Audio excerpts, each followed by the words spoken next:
Bem, boa tarde a todos. Meu nome é Elisa, eu sou professora da Universidade Federal de Uberlândia e é um grande prazer estar aqui apresentando os participantes dessa sessão, tá certo? Os apresentadores dessa sessão. Nós vamos começar com essa sessão de análise hoje, com a apresentação do José Lucas Pereira Luiz, que é professor do IFNMG, que vai falar para a gente sobre reticulabilidade em espaços de sequências vetoriais.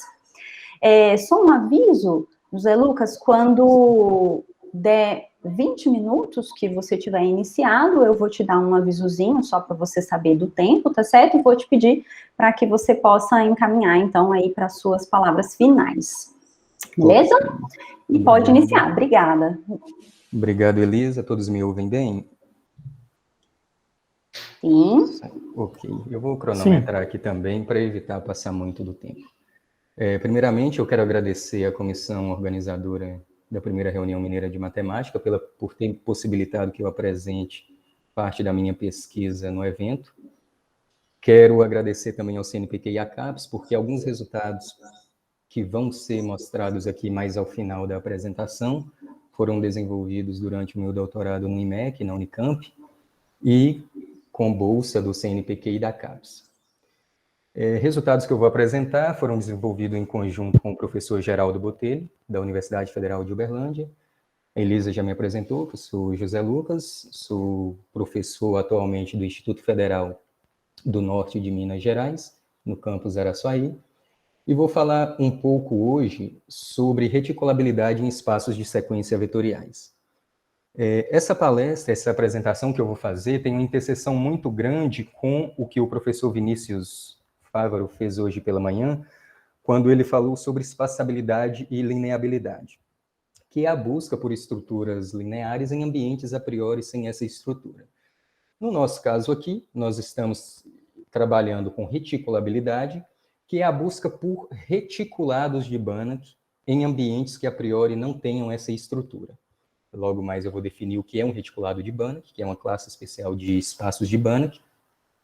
E nossa pesquisa se deu em ambiente de espaços de sequências vetoriais, que são espaços vetoriais onde os elementos são sequências e as coordenadas dessas sequências são elementos de um espaço vetorial, em geral de um espaço de Banach, de um reticulado de Banach. Esses espaços eles são muito interessantes porque, em determinados casos, eles nos permitem caracterizar produtos tensoriais entre espaços de Banach e produtos tensoriais projetivos positivos entre reticulados de Banach. Na palestra do Geraldo hoje pela manhã, ele mencionou a complexidade que é o produto tensorial projetivo, foi o que ele mencionou hoje pela manhã, e os espaços de sequências vetoriais vêm como uma forma de nos ensinar como trabalhar em determinados produtos tensoriais. É uma ferramenta muito útil para se trabalhar em produtos tensoriais. Então, vou iniciar aqui apresentando a definição do que é um reticulado de Banach. Nós temos um espaço de Banach. Esse espaço de Banach ele é munido com uma ordem parcial, e essa ordem parcial se comporta bem com relação às operações de soma e produto por escalar, e também com relação à norma nesse espaço de Banach. No seguinte sentido, se eu tenho um vetor x menor ou igual que um vetor y, eu posso somar aqui um vetor z qualquer, mantendo a minha desigualdade. Se eu tenho essa desigualdade, o vetor x menor ou igual que o vetor y, eu posso multiplicar por um escalar positivo real aqui, sem alterar a minha desigualdade. Outra propriedade também que deve ser satisfeita é que, para qualquer par de elementos x e y que nós tomarmos nesse espaço de Banach, sempre vai existir um supremo entre esses dois, que é denotado dessa forma, e também sempre vai existir um ínfimo entre os dois, que é denotado dessa forma. Ínfimo aqui com relação a essa ordem, maior das cotas inferiores, menor das cotas superiores. Definição de ínfimo e supremo com os quais nós estamos acostumados. A norma no espaço E é essa, e o E é um espaço de Banach, e essa norma aqui se relaciona bem com a ordem no seguinte sentido. Para quaisquer dois vetores que nós tomamos aqui, x e y, no espaço de Banach E, se o valor absoluto de x for menor ou igual que o valor absoluto de y, então a norma de x é menor ou igual que a norma de y, onde o valor absoluto de um vetor é definido dessa maneira aqui. é o supremo, entre x e menos x. Então, isso é um reticulado de Banach. Pensem como espaços de Banach, uma classe de espaços de Banach um pouco mais especiais. A gente tem ali uma estrutura adicional, que é uma estrutura de ordem, e as coisas funcionam relativamente bem quando a gente olha para a ordem, para a norma e para as operações de soma e produto por escalar. Os espaços de Banach clássicos que a gente estuda no primeiro curso de análise funcional, a maioria deles são exemplos de reticulados de Banach. Por exemplo, os LPs, para P maior ou igual que 1, menor ou igual que infinito, e o C de zero são reticulados de Banach, onde a ordem nesses espaços é dada coordenada a coordenada, e a norma é a norma canônica nesses espaços. Os espaços LP de Mi também são reticulados de Banach, com as normas padrão que a gente trabalha em um curso de análise funcional, e a ordem aqui é dada a Mi quase sempre. Ou seja, uma classe de funções f é menor ou igual que a classe G aqui, se somente se f de x é menor ou igual que g de x, a menos aí um conjunto de medida nula. O espaço C de K também é um reticulado de Banach, a ordem aqui é dada pontualmente. E um último exemplo, todo espaço de Banach real X, que tem uma base 1 incondicional XJ, é um reticulado de Banach, e a ordem nesse reticulado é dada da seguinte forma. O fato de termos uma base 1 incondicional nos possibilita escrever qualquer vetor nesse espaço dessa maneira aqui, ó, como uma série, onde o XJ, que é a nossa base de Schauder, que é um incondicional, multiplicado por coeficientes AJ. E esse X ele será maior ou igual que zero, se somente se cada um dos AJs for maior ou igual que zero. Tendo definido o que é um reticulado de Banach, a gente pode olhar para subestruturas. Uma dessas subestruturas é o que a gente chama de subespaço de Ries, que nada mais é do que um subespaço vetorial F de E, que é fechado para tomarmos ínfimo entre dois vetores e supremo entre dois vetores. Um subreticulado de Banach, ele é um subespaço de Ries, que é fechado aqui com relação à topologia do reticulado de Banach, induzida aí pela norma. Um subconjunto A ele é dito sólido se sempre que o vetor xj for menor ou igual que sempre que o valor absoluto do vetor x for menor ou igual que o valor absoluto do vetor y, e o y pertencer a esse conjunto A, isso implicar que o x também pertence ao conjunto A. Isso que é um subconjunto ser sólido. E um ideal é um subespaço vetorial que é sólido. Então, o ideal aqui é uma estrutura um pouco mais exigente. A gente tem aí um subespaço vetorial e a gente pede que ele satisfaça essa condição.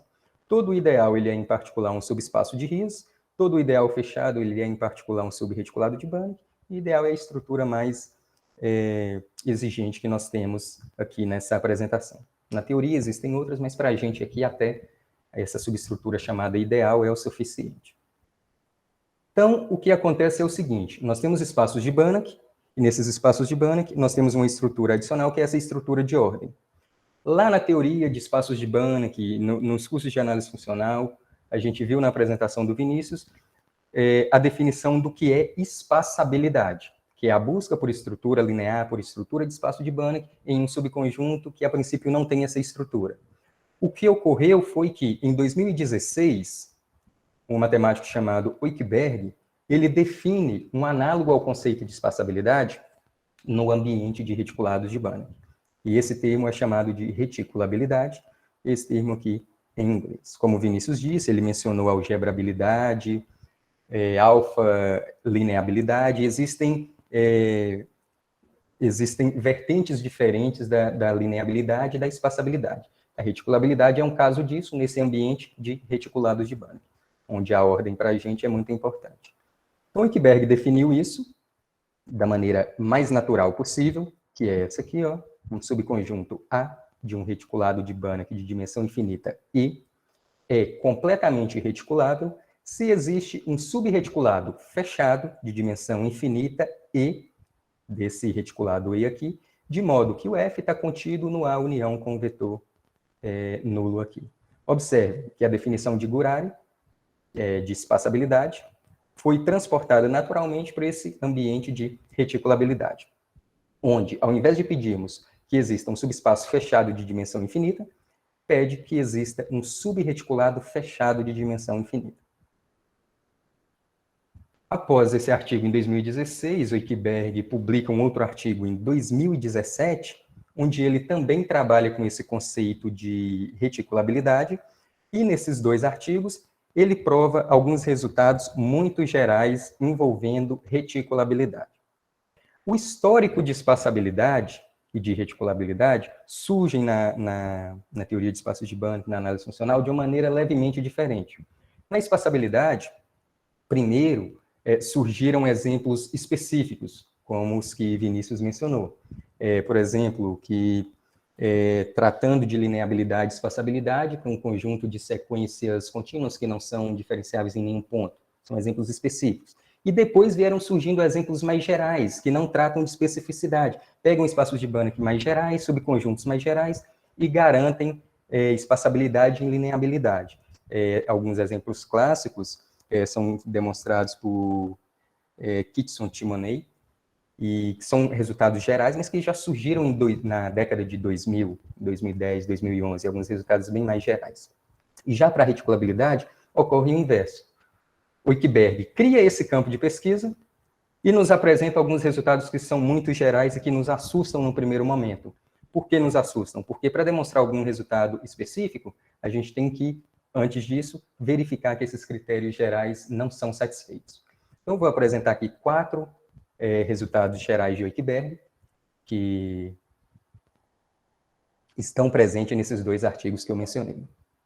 O primeiro deles, que é de 2016, diz o seguinte: seja I um ideal fechado em um reticulado de Banach E, em codimensão infinita aqui, então, esse conjunto, que são os elementos que estão no E e não estão nesse ideal, é completamente reticulável.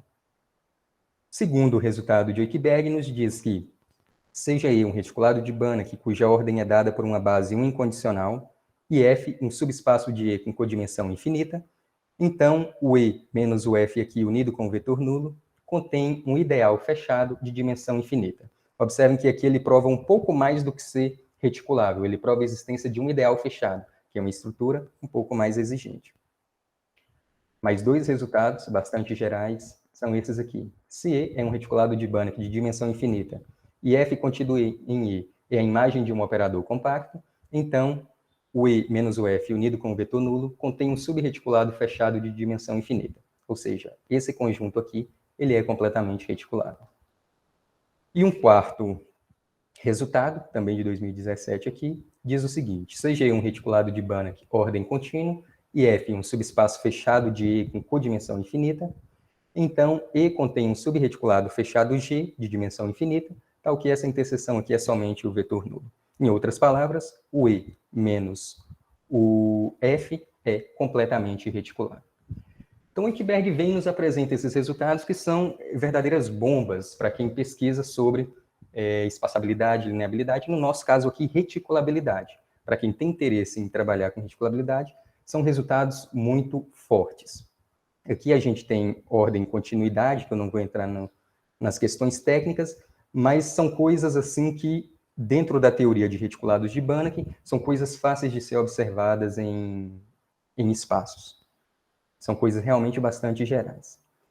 Então, o que ocorreu é o seguinte: eu e o Geraldo estávamos trabalhando com questão de propriedades em reticulados de Banach, por exemplo, produtos tensoriais, projetivos positivos em reticulados de Banach, reticulabilidade nesse ambiente de reticulados de Banach, espaços de sequências que têm estrutura de reticulados de Banach, e aí nós nos deparamos com um trabalho de Bu e Busques, de 2019, onde eles definem alguns espaços de sequências vetoriais. Eu vou apresentar aqui esses espaços, não vamos entrar em detalhes, porque não dá tempo, é apenas uma ideia mesmo de como as coisas funcionam. Nós temos aqui um reticulado de Banach, e esse lambda aqui, vocês podem imaginar ele como um espaço vetorial formado por sequências de escalares reais. Isso aqui é um subespaço do Rn, N natural. Então, Bu e Busques definem esses 2 ambientes. Lambda W' do estrela, lambda S do E. São espaços vetoriais cujos elementos são sequências, e essas sequências têm em suas coordenadas elementos ou do dual desse reticulado ou desse próprio reticulado. No caso aqui, esse primeiro, nós temos funcionais aqui, e nesse segundo, nós temos os elementos do próprio espaço vetorial. Eles definem normas nesses ambientes, e com essas normas, esses dois ambientes aqui são espaços de Banach. Existem casos onde eles são reticulados de Banach, mas isso não ocorre em geral. Existem vários exemplos em que isso aqui não tem estrutura de reticulado de Banach.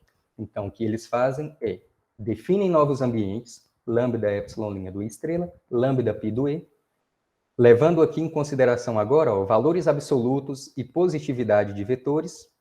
Aqui também leva em consideração valores absolutos e definem normas que também levam em consideração positividade de vetores e valores absolutos.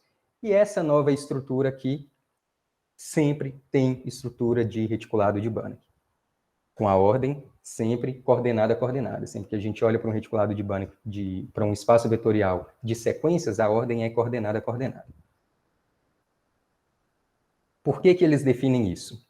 Porque um subreticulado desse reticulado de Banach em especial aqui, ele identifica com produto tensorial projetivo positivo de Fremd, que é um terror para a gente compreender como que a ordem funciona nesse produto tensorial, para entender a norma nesse produto tensorial. Então, isso aqui é isomorfo como reticulado a esse produto tensorial, que é muito mais complexo. E aqui dentro é mais fácil trabalhar, porque são sequências. Então, nesse mesmo artigo, Bu e Busquets provam que o lambda S de E está contido aqui dentro do lambda π de E. Essa inclusão aqui ela é contínua. Existem exemplos de espaço de reticulados de Banach E, de modo que tem sequências aqui que não estão aqui. Então, a pergunta natural a se fazer é o seguinte: será que esse conjunto aqui é completamente reticulável? Foi essa pergunta que eu e o Geraldo nos fizemos. E a primeira coisa que nós tínhamos que verificar são se aqueles critérios gerais de Wikberg, se aquelas bombas que o Wikberg demonstrou, se não se aplicam a esse caso aqui. Por sorte, nós conseguimos garantir, utilizando aí alguns argumentos mais técnicos, só que não muito complicados, a gente só precisa conhecer um pouco mais de reticulados de Banach. A gente conseguiu garantir que os critérios de Wikberg não se aplicam a esse caso particular aqui. Nenhum dos 4 teoremas que eu mencionei anteriormente se aplicam. Então, a gente precisaria de um argumento ad hoc aí para demonstrar se isso aqui é completamente reticulável ou não. E isso nós conseguimos nesse teorema, que diz o seguinte: seja um reticulado de Banach e lambda um reticulado invariante de sequências. Aqui, basicamente, a gente tem que pedir que esse espaço de sequências, de escalares, se comportem bem. No seguinte sentido: se uma sequência está lá, então toda subsequência está lá. E a norma dessa subsequência é menor ou igual que a norma da sequência. Então, coisas desse tipo, para fugir de exemplos muito patológicos. E, sob essas condições, a gente prova que esse conjunto aqui, ele é vazio ou completamente reticulável. Isso aqui pode ser vazio em casos bem específicos, em que o lambda ou E são, no caso lambda, o L1, e no caso E aqui for a L espaços, que é uma classe especial de reticulados de Banach. Isso aqui poderia ser vazio. Fora esses casos, isso aqui não será vazio. Sempre existirá um elemento aqui que não está aqui. A demonstração é baseada em uma técnica utilizada por Botelho, Fávaro, Diniz e Peregrino em 2011, em um artigo que o Vinícius mencionou.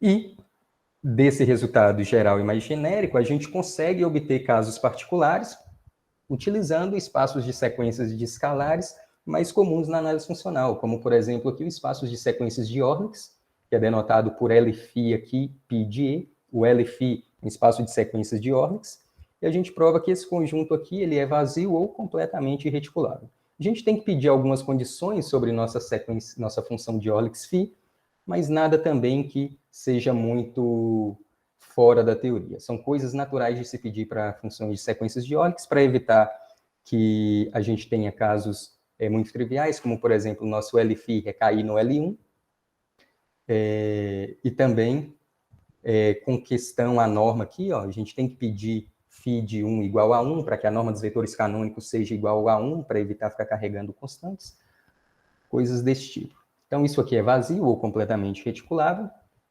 e os dois corolários, que são os meus preferidos, O primeiro deles nos diz que se nós temos aqui um reticulado de Banach que não é isomorfo a um AL espaço, então nós estamos eliminando aí uma classe de reticulados de Banach, fixando aqui o P maior que 1, menor que infinito. Então, esse conjunto aqui ele é completamente reticulado. A gente elimina aí a possibilidade dele ser vazio.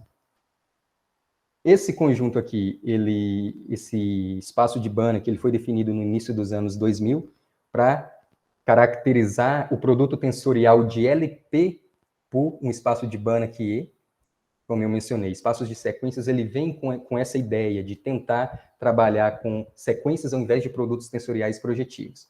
E ele é conhecido como espaços das sequências coinfortemente pessomáveis. Então, isso aqui é completamente reticulado. E o último corolário aqui, que eu separei para apresentar para vocês, é que se for um reticulado de Banach que não é isomorfo a um L espaço e P foi estritamente maior que 1 e menor que infinito, então esse conjunto aqui ele também é completamente reticulado.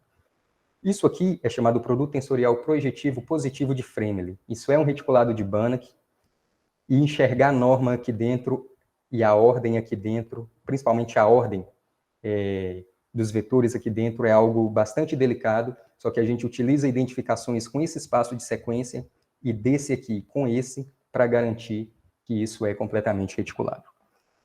Já deu os 20 minutos, eu só vou finalizar aqui com uma nova linha que está surgindo em um artigo muito recente, de 2021, acho que uns 3, 4 meses esse artigo foi publicado, já está no MatSciNet, publicado pelo Bernal Gonzalez, Fernandes Sanches, Martínez Gomes, Seone Sepúlveda, onde eles começam a olhar para a dimensão dessa estrutura de reticulado de Banach. Então, eles definem aqui que se X é um espaço de Ries normado, que aqui engloba, em particular, os reticulados de Banach, e A unido com um vetor nulo aqui contém um reticulado de Banach de dimensão alfa, então o conjunto A ele é dito alfa-B reticulado.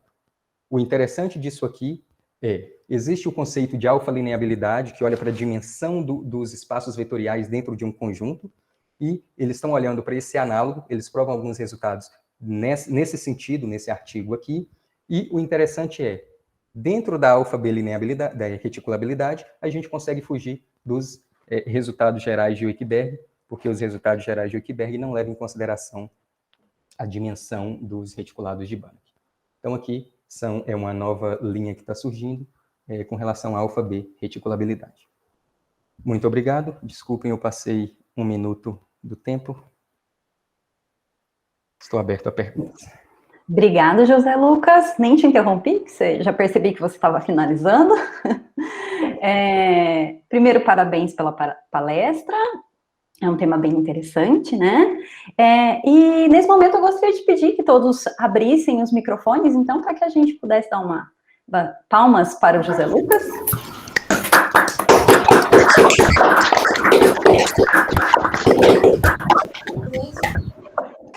Obrigada, pessoal. Bom, e agora vamos abrir então para perguntas. Nós temos aí alguns minutinhos para perguntas. Alguém gostaria de fazer algum comentário? Lucas, já que você trabalha com reticulado aí, você falou muito disso, o lema de Zorzias é ferramenta para você aí? Não, nesses resultados não foi. Nesses resultados não foi. Ok. A gente utilizou nas demonstrações uma técnica de reticulabilidade, uma técnica de trabalhar com lineabilidade e espaciabilidade que é chamado vetor-mãe. Então, a gente escolhe nesse conjunto que a gente quer provar que tem uma estrutura de reticulado de Banach, a gente escolhe ali um vetor, e a partir desse vetor, a gente gera todo o espaço através de uma imersão. No nosso caso aqui, a gente imergiu o L1, o espaço de sequências L1 dentro desse conjunto, e aí a gente fecha ele, prova que a interseção com o conjunto é só o vetor nulo, e nós utilizamos essa técnica, chamada de vetor-mãe.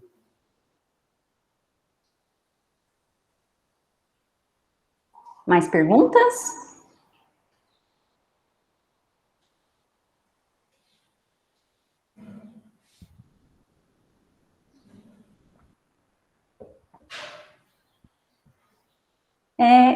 Se não houver, eu gostaria de fazer uma pergunta. José Lucas, eu vi que você citou ali um artigo bem recente, né, que acabou de sair, e daí, na verdade, eu creio que você não teve muito tempo para pensar sobre isso, então é só uma curiosidade, tá? Já surgiram ideias de coisas na sua cabeça para fazer relacionados aí, né, já que, como você disse, não tem aí a dificuldade do que os resultados lá do Oitberg trazem para você? Sim, sim. Tem algo que eu já tenho em mente. Quando o Vinícius apresentou hoje pela manhã, ele mencionou 2 artigos que ele publicou, um de 2011, que foi o que gerou, de certo modo, essa pesquisa, e um de 2013, onde eles trabalham com alfa-espaçabilidade, alfa-lineabilidade. E eu não conhecia esse segundo artigo deles. E após surgir esse conceito de alfa-B reticulabilidade, algo que é natural de se pensar é medir o tamanho desse reticulado que nós conseguimos criar dentro desse conjunto aqui, ó. Por exemplo, dentro desse conjunto aqui. Medir o tamanho dele com relação à dimensão. No caso do artigo do Vinícius com o Geraldo, e acho que foi com o Cleon, eles conseguiram a dimensão ótima, que é a dimensão desse espaço aqui, que é a dita maximal, né? E algo que eu pensei hoje pela manhã, o Vinícius já havia mencionado isso comigo, mas eu nunca tinha parado para analisar, é olhar para o tamanho desse reticulado de Banach aqui dentro. E aí, realmente, os critérios gerais de Oikberg vão estar totalmente à parte. Eles não englobam alfa-reticulabilidade. Legal, legal. Mais alguma pergunta, pessoal? A gente tem um tempinho para mais uma pergunta, se alguém tiver. Bem, se não houver, gostaria então que vocês abrissem novamente o microfone para que a gente pudesse agradecer novamente ao José Lucas.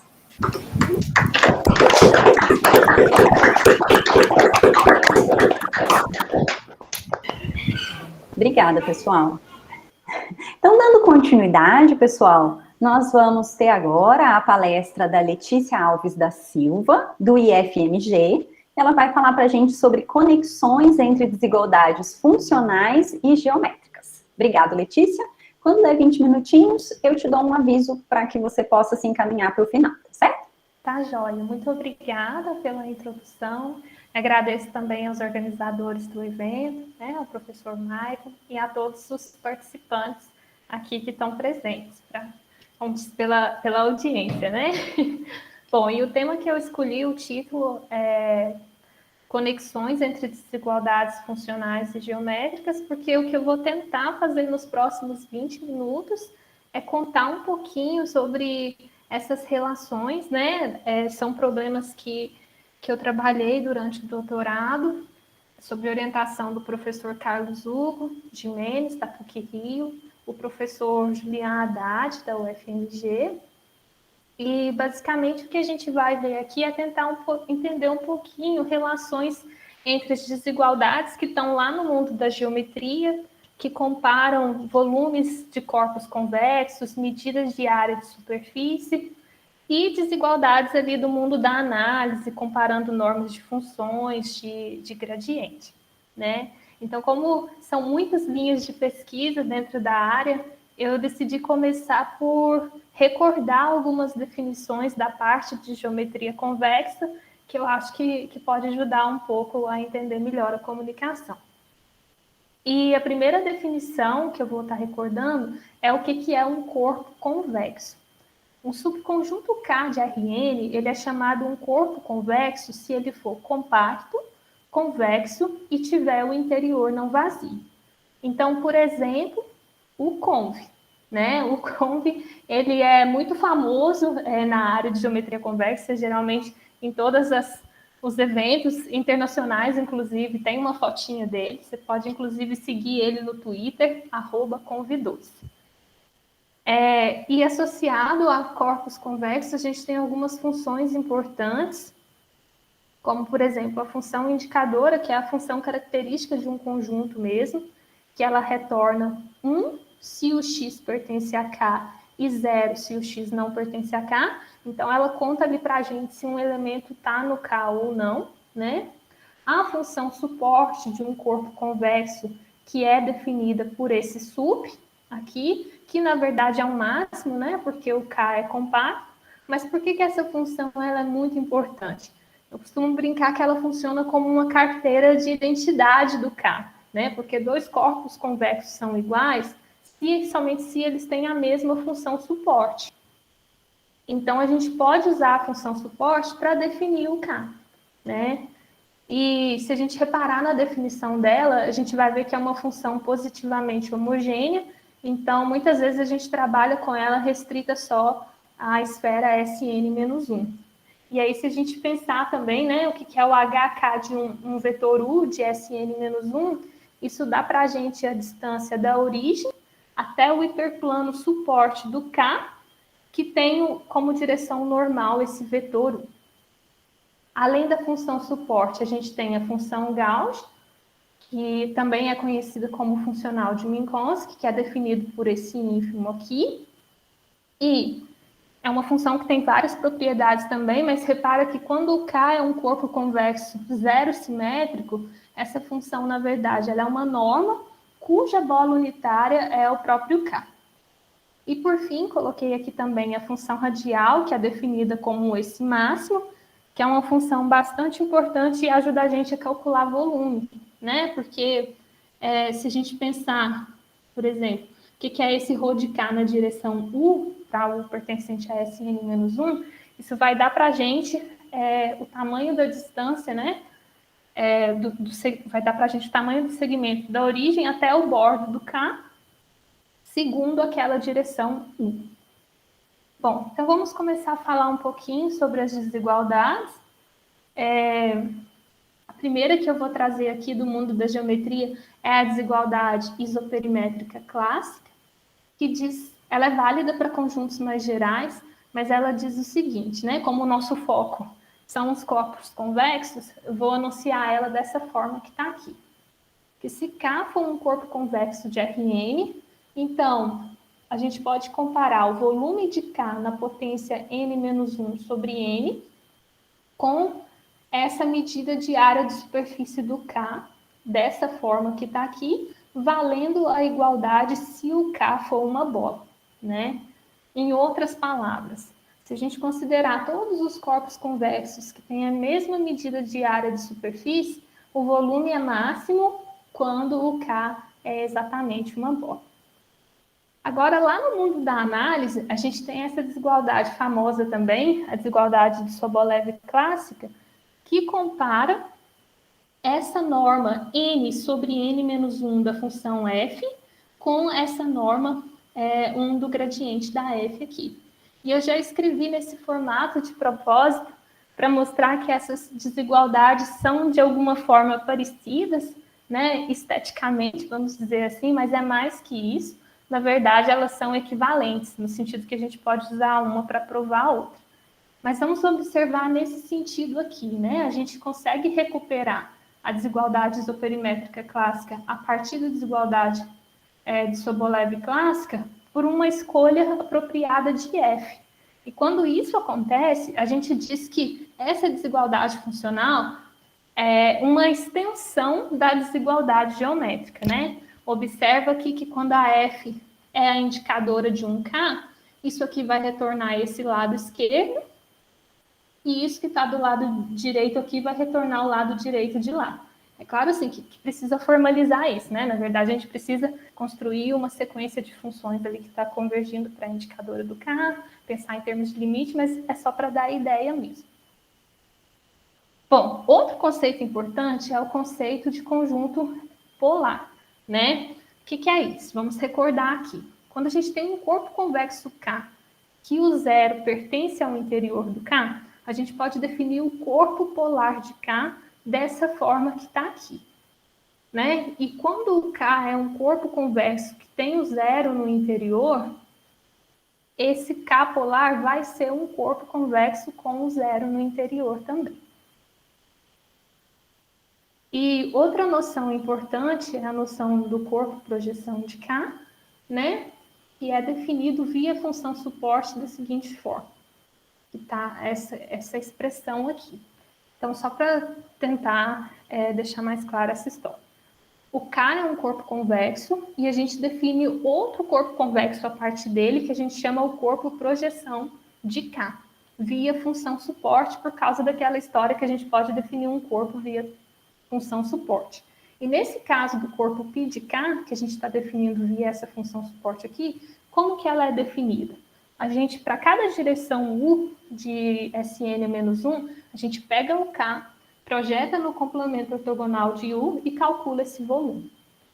Quando a gente combina essas duas definições aqui, né, do conjunto polar e do corpo projeção, a gente obtém o corpo projeção polar de K, que é um outro corpo convexo. E aí, Pett, em 1972, ele provou a conhecida desigualdade Pett projection, que compara o volume do K nessa mesma potência n-1 sobre n, com o volume do corpo projeção de K, do corpo polar, projeção polar de K, dessa forma que está aqui, valendo a igualdade somente se o K é uma elipsoide. E aí, em 1999, o Zhang provou que essa desigualdade ela é válida para conjuntos mais gerais. E ele provou também que essa desigualdade Pett projection, para esses conjuntos mais gerais, esses domínios compactos, ela é equivalente a uma desigualdade de Sobolev afim, essa que está aqui embaixo, né? Então, que compara essa norma n sobre n-1 de f com esse termo da direita aqui. Então, vamos resumir um pouco essa história, né? Aqui no mundo da geometria, a gente tem essas desigualdades que comparam esses volumes, né? Veja, essa daqui é a desigualdade Pett projection, que ela é mais forte que a desigualdade isoperimétrica clássica. E do lado de cá, a gente tem essa desigualdade de Sobolev afim, que é mais forte que a clássica. E existe essa equivalência, né, entre essas desigualdades. Mas o que acontece? Não vou entrar em muitos detalhes, não, só chamar a atenção para uma história interessante. Da mesma forma que é possível definir o corpo projeção de um corpo convexo, é possível definir o corpo projeção de uma função. Eu vou chamar de π de f. E daí, o que aparece aqui do lado direito é exatamente o volume do corpo projeção polar da f. Né? Então, essa história está toda bem amarradinha, vamos dizer assim. Eu tive a oportunidade de estudar um pouco dessas coisas durante um intercâmbio na Universidade de Sevilha, e generalizações para essas coisas num contexto complexo também, depois na Universidade de Viena, e Técnica de Viena, e deu para ver bastante coisa legal, mas vai ter que ficar para outro dia, né, aprofundar nisso, porque eu quero falar sobre um outro problema. Né, mas é só para dizer que tem bastante coisa interessante envolvendo essas desigualdades ainda. Bom, então vamos para o outro problema, né? Da mesma forma que aqui a gente tem essa família de corpos projeções, a gente tem a família dos corpos centroides ou dos corpos momentos, tá? Momentos, não, acho que é assim que fala. Né? Então, eu vou definir via função suporte também, só que ao invés de trabalhar com o corpo centroide, eu vou trabalhar com o corpo momento, porque o corpo centroide e o corpo momento, eles têm basicamente a mesma função suporte, a menos de uma normalização por volume. Então, para evitar de ficar carregando constantes, a gente vai trabalhar com o corpo momento mesmo. Então, a gente tem aqui, né? Dado um corpo convexo K, a gente vai definir o seu corpo LP momento via essa função suporte aqui. E aí, em 2000, Luttwag, Yang e Zhang, eles provaram essa desigualdade que é conhecida como LP Bussmann-Petz Centroid Inequality, que compara o volume do MPK com o volume do K dessa maneira aqui. Sendo a igualdade atendida, quando o K é um elipsoide centrado na origem. E aí, né, fazendo um paralelo entre as histórias, a gente viu que quando a gente tinha lá os corpos projeções, a gente tinha a desigualdade PET projection, a gente tinha uma forma funcional para a PET projection. Será então que a gente consegue encontrar uma forma funcional para essa desigualdade geométrica aqui, né, que compara o volume do P momento do K com o volume de K, mas num contexto, né, de funções? E aí essa foi a pergunta proposta pelo meu orientador, né, durante o doutorado, e a gente decidiu começar a buscar essa forma funcional. E aí, o que acontece? Da mesma forma que era possível definir um corpo projeção de uma função, a gente começou a pensar. Então, a gente começou a pensar num corpo P momento de uma função, né? E aí, a definição natural que surge é essa daqui, né? Via função suporte, porque quando a gente pega G como sendo o indicador de um K, essa função suporte do MP da indicadora do K vai ser a função suporte do NPK, né? Que vai aparecer a integral em K aqui, quando a gente substitui pela indicadora. Então, essa parecia ser uma forma boa de começar, né? Trocando o K aqui por uma função G.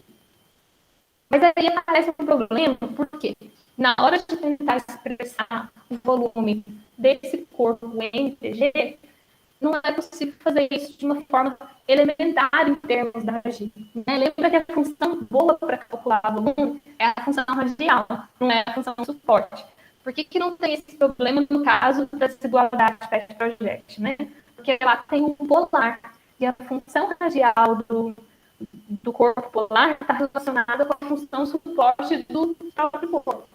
Então, não aparecia esse tipo de problema lá, né? E aqui aparece. Então, a gente precisava de uma forma para trabalhar com volumes envolvendo função suporte. E aí veio a ideia de utilizar volume misto.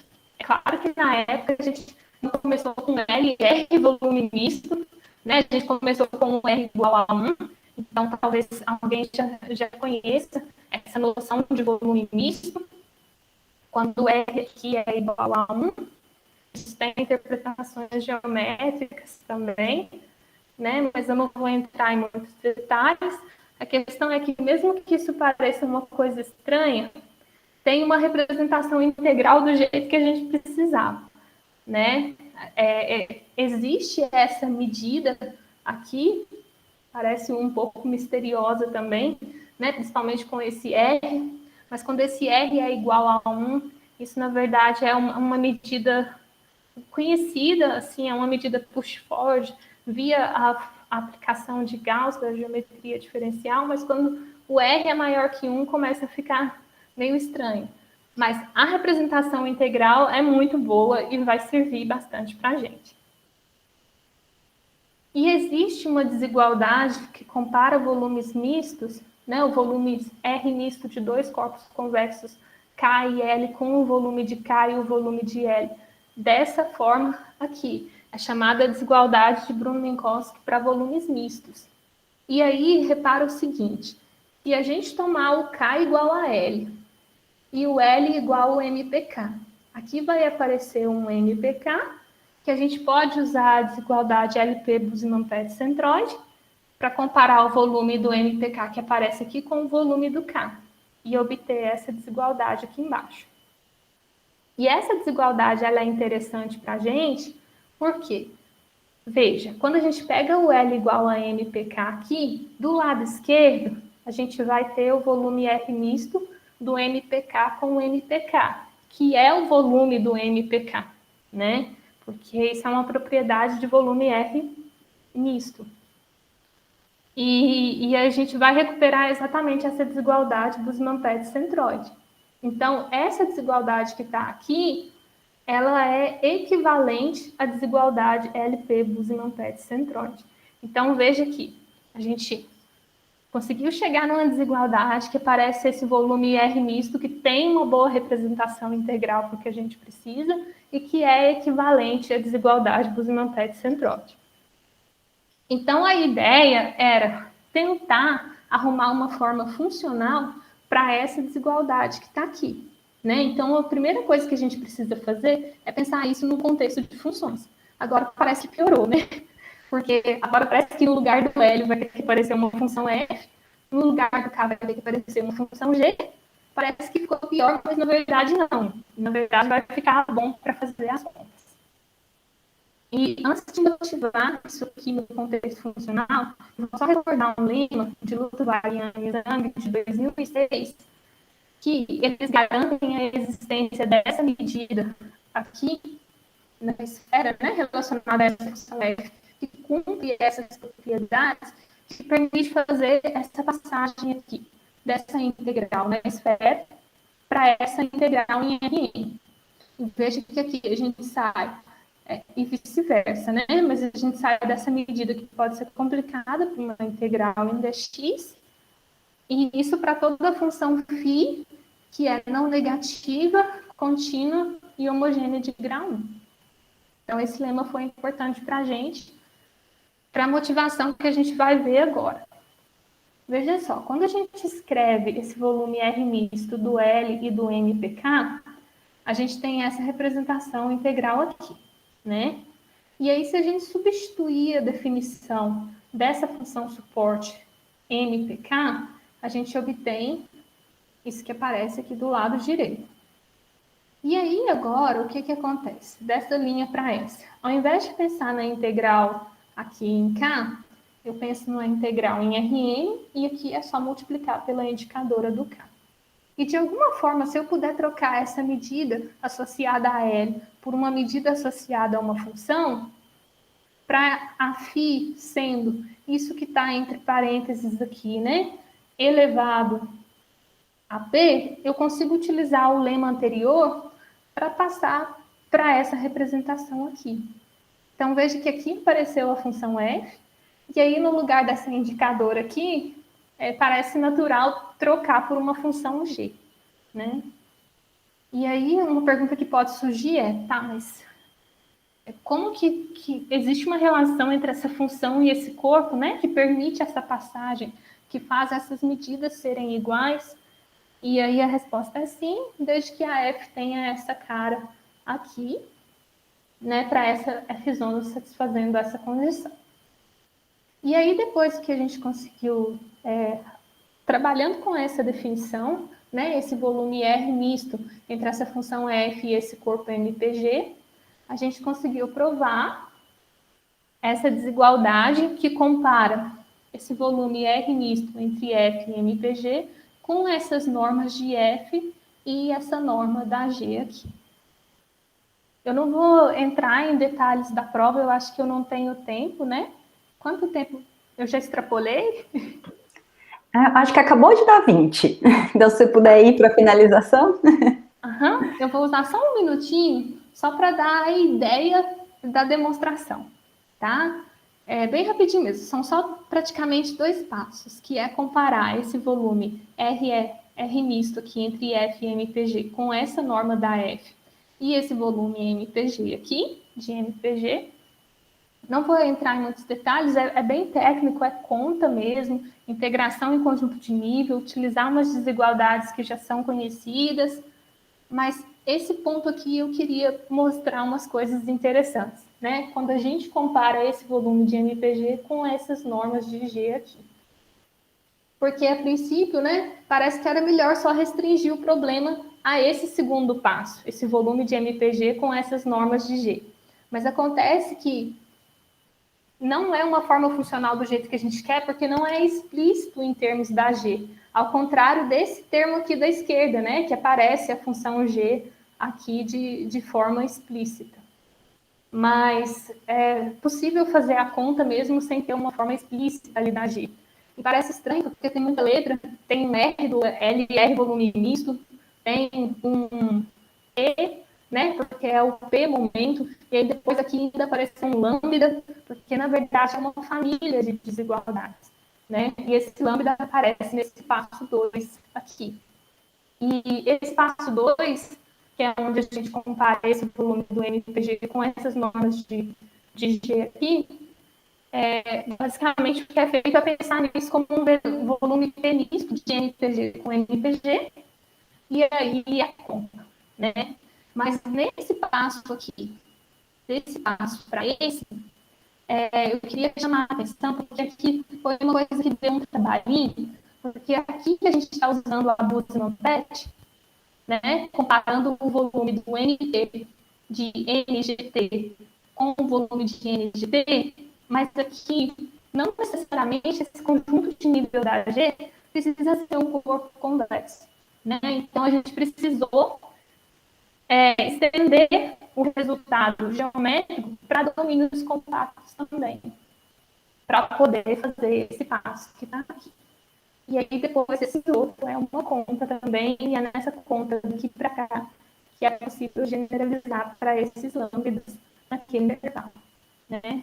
Então, assim, é muita conta nisso, mas eu espero que tenha dado para ficar um pouquinho claro essas conexões, né? Eu vou parar por aqui. Obrigada.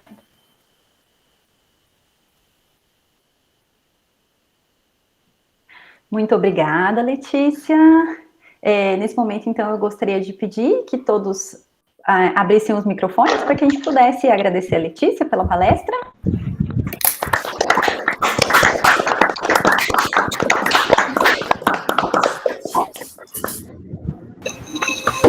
E vamos passar agora, então, para o momento das perguntas. Alguém gostaria de fazer alguma pergunta para a Letícia? Eu acho que alguém falou que o áudio estava falhando.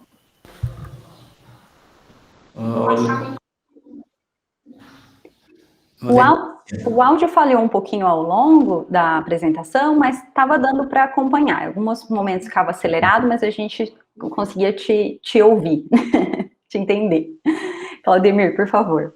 Então, quando a Letícia fala de esfera, isso aguça a minha curiosidade, né? A gente trabalha muito com esfera. E não sei porquê, mas está latente na minha cabeça, desde que você começou a falar aí de corpos convexos e depois entre esfera no meio da história, eu não sei por que está me batendo isso, né? A teoria de design, T-design, não sei se você já ouviu falar sobre isso, né? Mas faz muito tempo que eu não vejo isso mais, mas design é como se você estudasse a melhor forma de distribuir pontos em cima da superfície de uma esfera para fazer aproximação, por exemplo. Qual seria a melhor forma de distribuir N pontos em cima de uma esfera para fazer aproximação ou interpolação? Bom, então aí você tem os resultados que te dá essa distribuição ótima. Acontece que, então, essa distribuição, esses pontos sobre a esfera, se você puder ligar eles, considerar como vértices, isso dá um corpo convexo, né? Dá um corpo convexo. Aí com vértice em cima da esfera, eu não sei por que dá vontade de associar isso que você fez com teoria de T-design.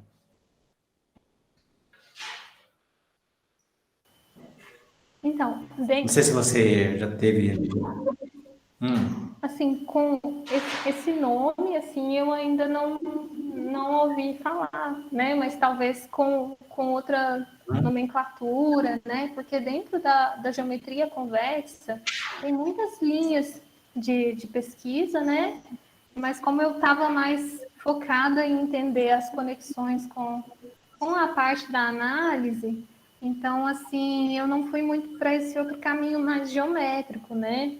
Mas eu sei de trabalhos que vão muito assim para o lado da geometria e tem coisas muito interessantes também, né? Mas como o foco era mais para esse lado funcional, então esses outros problemas eu sei que eles misturam coisas de geometria e probabilidade também. Tem bastante coisa na área, assim. Essa medida que você trabalhou em cima da esfera, você faz integral contra uma medida em cima da esfera, como é que é mesmo essa medida? Acho que eu perdi um pouco essa parte. Como é que é mesmo essa medida, as propriedades dela, que tipo de medida que é? Então, essa medida SRK, quando a gente pensa no R igual a 1, que a medida de superfície de K está relacionada com a medida push-forward da aplicação de Gauss, né? Aquela aplicação de Gauss da geometria, que a cada ponto ali vai associar a direção normal da esfera, né? Então, no fundo, o que essa medida está fazendo, ela está levando para a esfera a medida do K. É como se a gente, para cada aberto ali da esfera, como que a gente vai medir? A gente olha a pré-imagem no K, cuja direção normal são aqueles vetores da esfera desse conjunto que a gente partiu. É como se levasse para a esfera a medida do K, né? Então, a medida da esfera não é mais ômega n, mas é a medida de superfície do K. Aquele S de K. Né? Certo. E depende de uma função G também, né? Aí já é outra construção, né? Quando a gente está... Tem várias medidas ali. Tem a medida associada a uma função e tem a medida associada a um corpo. Mas, dependendo da relação entre a função e o corpo, essas medidas estão relacionadas. Porque essa coisa de design aparece muito essas desigualdades aí, esse tipo de desigualdade que você usa. Eu vou procurar dar uma olhada. Tem que pensar. É teoria do design que chama? Obrigado. Mesmo? Tá. Design, teoria de design sobre esfera, distribuição de pontos, né, sobre uma superfície esférica. Obrigada. Bem, gente, nós já estamos aí no horário da próxima apresentação, então eu gostaria que todos abrissem o microfone para que a gente pudesse agradecer a Letícia novamente. Obrigada, Letícia. Então, agora, na sequência, pessoal, nós vamos ter a apresentação da Márcia Kashimoto, que é da Unifei, e vai falar para a gente sobre uma versão do Teorema de Stone-Weierstrass para funções diferenciáveis e aplicações. Muito obrigada, Márcia. Pode começar. Obrigada, Elisa. Gostaria de agradecer ao Maicon e à comissão organizadora pelo convite. O tema é sobre o teorema do tipo Stone-Weierstrass para funções diferenciáveis e algumas aplicações. Em 1885, Weierstrass provou que toda função real contínua num intervalo compacto pode ser uniformemente aproximada por um polinômio.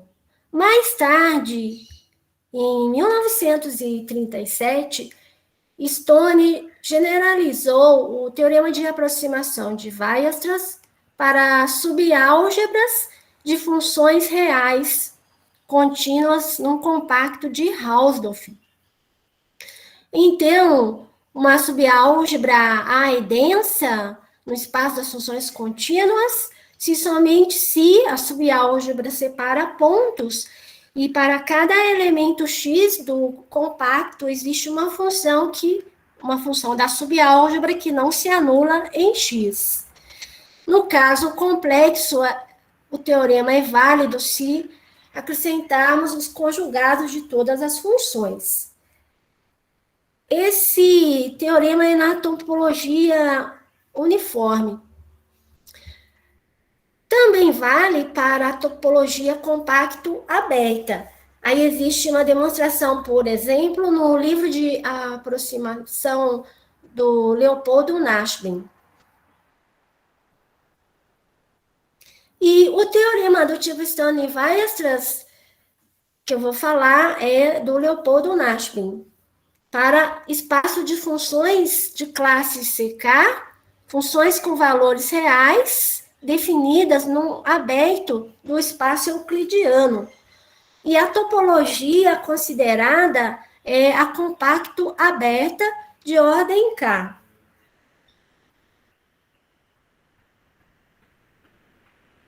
Então, esse é o teorema do tipo Stone-Weierstrass que Nashvin provou em 1949.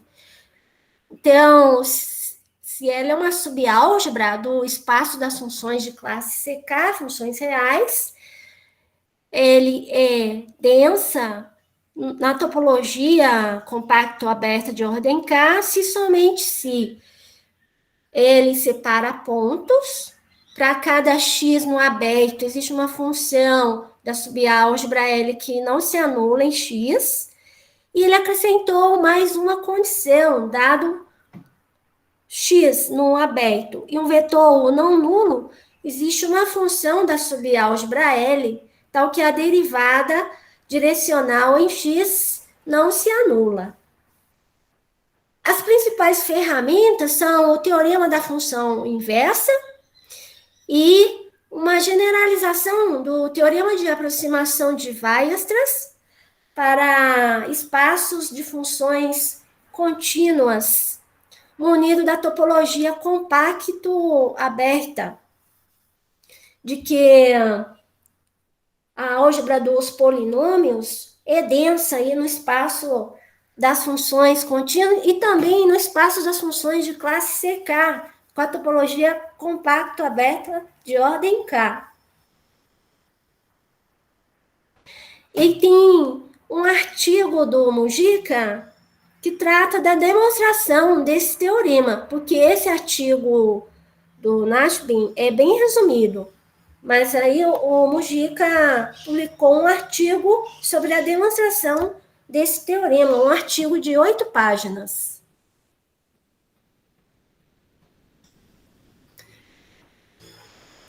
Então, o objetivo desse trabalho é apresentar algumas aplicações de aproximação e interpolação no espaço de classe CK, de funções de classe CK. Então, esse primeiro resultado estuda a densidade de subálgebras restritas. Então, nós vamos tirar um número finito de pontos do conjunto aberto, que é o domínio das funções de classe CK. Esse resultado foi motivado por um artigo do Boyle, que ele estuda algo semelhante para funções nulas no infinito, com a topologia uniforme.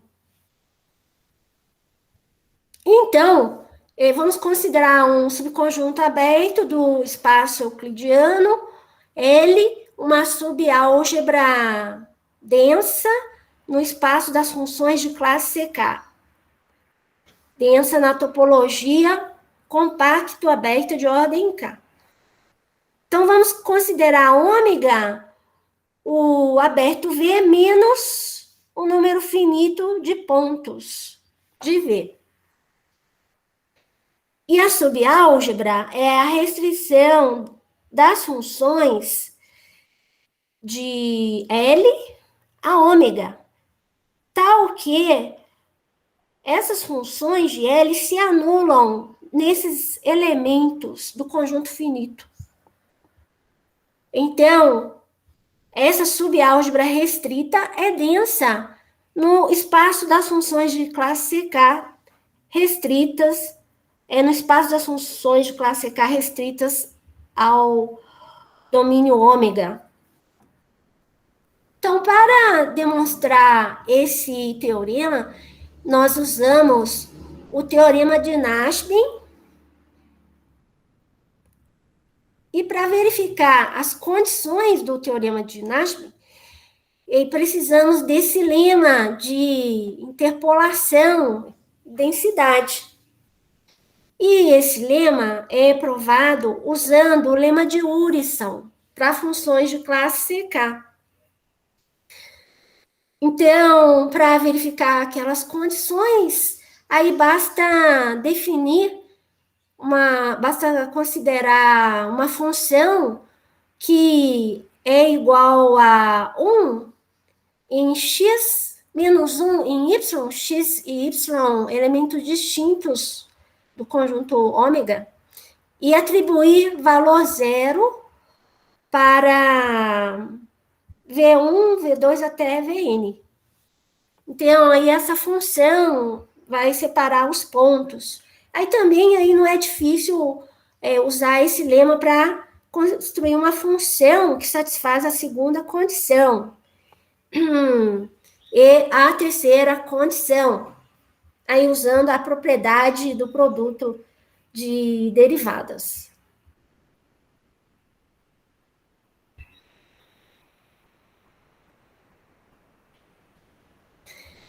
Uma aplicação desse teorema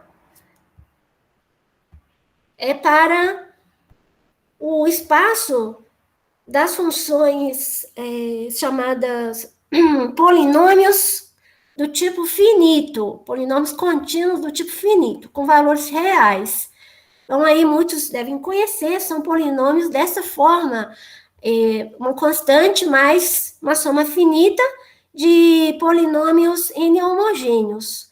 Os polinômios N homogêneos têm essa forma, aí produto de funcionais. Então, usando o teorema de Rambana e o teorema de Nashvin, podemos provar que esse espaço das funções polinomiais do tipo finito é denso no espaço das funções de classe CK. E com isso, o L, a subálgebra L, é o espaço desses polinômios do tipo finito. Então, esse polinômio satisfaz as condições desse teorema. E, portanto, ele tem aí a propriedade de que a subálgebra restrita é densa no espaço das funções de classe CK, também restrita ao domínio ômega. Outro resultado é sobre aproximação e interpolação simultâneas. Então, considerando ômega 1 aberto, L uma subálgebra do espaço das funções de classe CK com valores reais, tal que a subálgebra separa pontos, para cada x existe uma função da subálgebra que não se anula em x, e a condição sobre a derivada direcional. Então, é possível obter aproximação e interpolação simultâneas. Então, para cada função de classe CK e cada vizinhança ou de F, existe uma função que está na subálgebra, na vizinhança da F, tal que o valor da função é igual ao valor da função G em xi. Então, usamos o teorema de Nashvin para provar, né, que o L é uma subálgebra densa e definimos esses funcionais que são contínuos. E então, usando o teorema de aproximação e interpolação simultânea do Deutsch, obtemos o teorema de aproximação e interpolação simultâneas para subálgebras de funções de classe CK.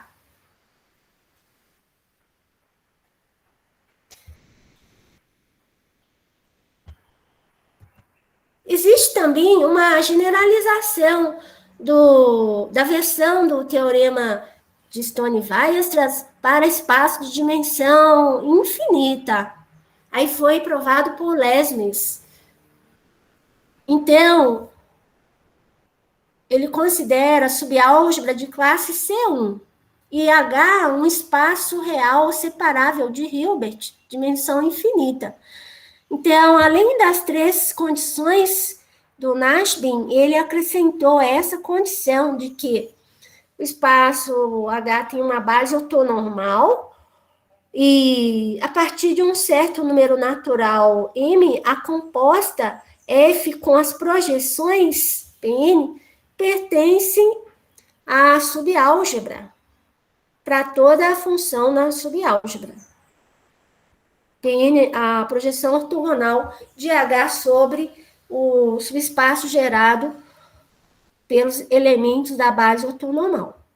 Então, sob essas condições, a subálgebra é densa na topologia compacto aberta do espaço das funções de classe C1. O Leibniz provou também que esse resultado, essa versão do teorema Stone-Weisser não é válido para espaços de classe CK, K maior igual a 2. Aí, ele, no seu artigo, ele fornece um contra-exemplo. Então, tem o objetivo de generalizar esse resultado para qualquer fechado, não só um conjunto finito, e tirar essa restrição sobre os valores das funções. Esse é o trabalho que eu queria apresentar. Muito obrigada pela atenção. Muito obrigada, Márcia. Gostaria de pedir que todos abrissem os microfones para que a gente pudesse agradecer a Márcia, então.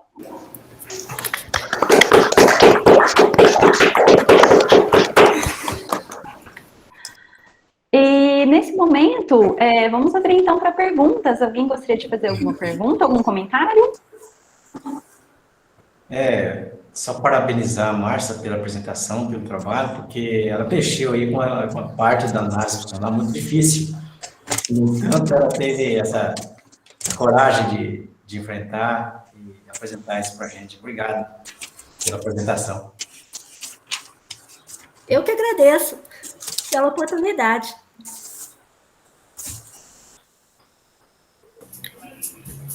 Mais perguntas, comentários? Eu só vou fazer uma observação. É um prazer revê-la, professora. A professora Márcia foi minha orientadora no mestrado, Elisa. Oi, Raquel, o prazer é todo meu. Aí, parabéns, você está indo muito bem no doutorado. Obrigada.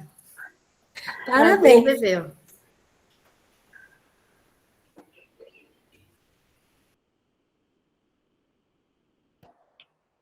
Mais alguém gostaria de fazer alguma pergunta ou algum comentário?